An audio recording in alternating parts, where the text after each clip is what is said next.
This is the grading sheet for your Washington presidency projects. So if you notice, you're going to list right here where it says item you created, you're going to list what the item is. So going back over here, if it's a textbook recreate, then you would write textbook recreate in this blank.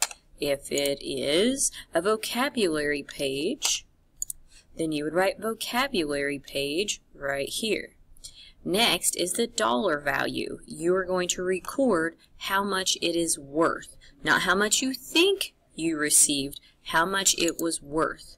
So for instance, that textbook recreate is worth $1. That vocabulary page is worth $1.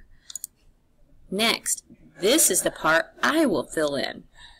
If the item was not complete, if it was poorly executed, if it kind of looks like poo or trash, then obviously you rushed, you didn't put your full effort into it, and so that is worth $0.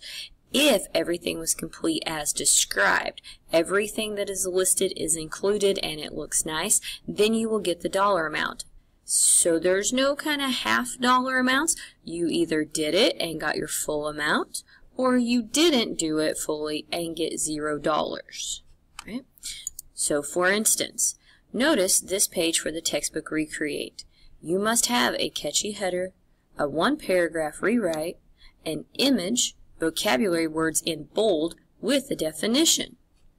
To get your full dollar amount, it would have to have all of those things. If you leave some off or you don't follow those directions, I'm going to have to give you $0.